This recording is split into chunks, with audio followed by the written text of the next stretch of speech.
कई बार प्रेगनेंसी इसलिए नहीं रुकती क्योंकि प्रॉब्लम स्पर्म में नहीं, यूटेरस में नहीं, हॉर्मोन्स में नहीं, असल समस्या होती है एग की क्वालिटी की। और सबसे डरावनी बात यह है कि ज़्यादातर महिलाएं तब तक नहीं जानती कि उनके एग कमज़ोर हो रहे हैं जब तक बार बार कॉन्सेप्शन फेल ना हो जाए। लेकिन सच्चाई ये है कि कमज़ोर एग का मतलब ये नहीं है कि आप माँ नहीं बन सकती। इसका मतलब सिर्फ ये है कि आपके शरीर को सपोर्ट चाहिए, हीलिंग चाहिए और सबसे ज़्यादा ज़रूरत है नेचुरल तरीके से एग को स्ट्रॉन्ग बनाने की। नमस्कार, मैं हूँ डॉक्टर जयलाल और पिछले 10 सालों से मैंने कई महिलाओं का इलाज किया है। कुछ 25 साल की थी, कुछ 35 प्लस थी, कुछ जिन्हें डॉक्टर्स ने कह दिया था कि AMH कम है, एग रिजर्व कमज़ोर है, IVF ही ऑप्शन है। लेकिन जब सही अंडरस्टैंडिंग और सही ट्रीटमेंट मिला तो एग क्वालिटी इम्प्रूव हुई, हार्मोन्स बैलेंस हुए और उन्हें नेचुरली कंसीव करने का मौका मिला। आज मैं आपको एग्स को नेचुरली स्ट्रॉन्ग बनाने का वो असली साइंस बताने वाला हूँ और वो बातें जो आपको किसी IVF सेंटर में नहीं बताई जाती, वो बातें जो आपके मदरहुड की राह बदल सकती है और वो बातें जिन्हें आप समझेंगी कि प्रेगनेंसी सिर्फ रिपोर्ट्स पर नहीं, पूरे शरीर की हार्मोनी पर डिपेंड करती है। सबसे पहले ये समझना ज़रूरी है कि एग होता क्या है। हम एग को एक टाइनी सेल समझते हैं, लेकिन ये किसी भी महिला के शरीर का सबसे प्रीशियस और सबसे कॉम्प्लेक्स सेल होता है।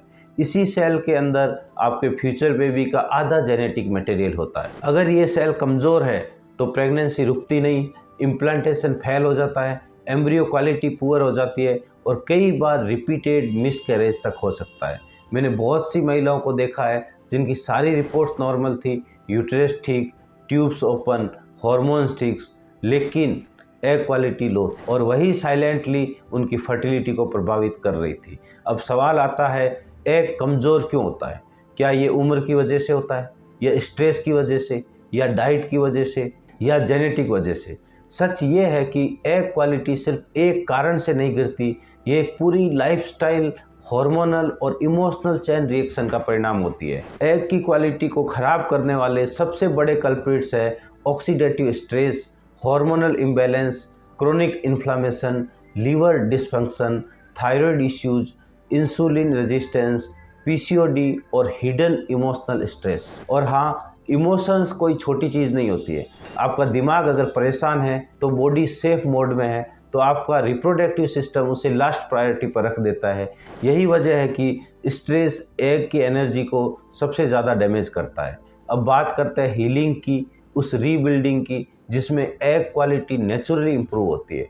आपका एग 90 दिन में मैच्योर होता है, यानी आज से 90 दिन बाद जो एग रिलीज होगा उसका क्वालिटी आज से बनना शुरू होगा। मतलब आज जो हैबिट आप अपनाती है, जो हीलिंग आप शुरू करती है, जो डाइट, स्लीप, इमोशनल बैलेंस और हार्मोन्स आप मजबूत करती है, तो वो 3 महीने बाद मिरेकल बनकर सामने आता है। एग क्वालिटी इम्प्रूव करने की पहली ज़रूरत है ऑक्सीडेटिव डैमेज को रोकना। बॉडी में जो फ्री रेडिकल्स एग को डैमेज कर रहे हैं उन्हें शांत करना, और ये काम नेचर सबसे अच्छे से करती है।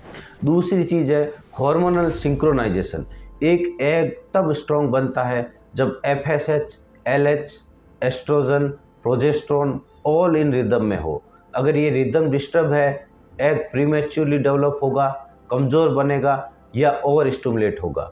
होम्योपैथी एग की सबसे बड़ी हीलर बनती है क्योंकि ये रिप्रोडक्टिव ऑर्गन को पुश नहीं करती, ये पूरे हार्मोनल ऑर्केस्ट्रा को सिंक्रोनाइज करती है, ये लीवर को सपोर्ट देती है, थायराइड को बैलेंस करती है, स्ट्रेस हार्मोन को काम करती है और एग की माइटोकॉन्ड्रिया को मजबूत करती है, जो एम्ब्रियो की सर्वाइवल की ताकत होती है। मैंने एंडोमेट्रियोसिस, PCOD और लो AMH वाले पेशेंट्स का यही पैटर्न देखा है। जब बॉडी शांत होती है, हार्मोन्स बैलेंस होते हैं, लीवर डिटॉक्सिफाइड होता है, तो एग की क्वालिटी अपने आप मजबूत होने लगती है, क्योंकि बॉडी को सिर्फ राइट सिग्नल चाहिए होते हैं।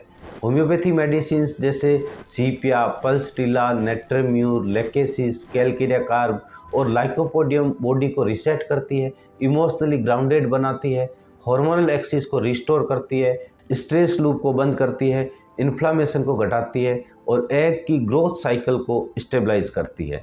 मैंने ऐसे कई पेशेंट देखे हैं जिनका AMH 0.7, 0.4, यहाँ तक कि 0.2 था, डॉक्टर ने कहा IVF भी मुश्किल है, लेकिन जब हमने बॉडी को नेचुरली हील करवाया, स्ट्रेस हटाया, हॉर्मोन्स बैलेंस किए, इन्फ्लामेशन कम किया, उसी महिला ने कुछ महीनों में नेचुरली कंसीव किया।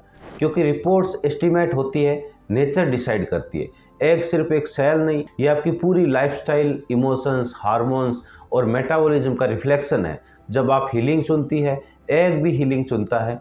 एग स्ट्रॉन्ग बनने के लिए बॉडी को चाहिए oxygenation, balanced hormones, anti inflammatory environment, deep rest, emotional release, healthy liver function और स्टेबल मेटाबॉलिक रिदम।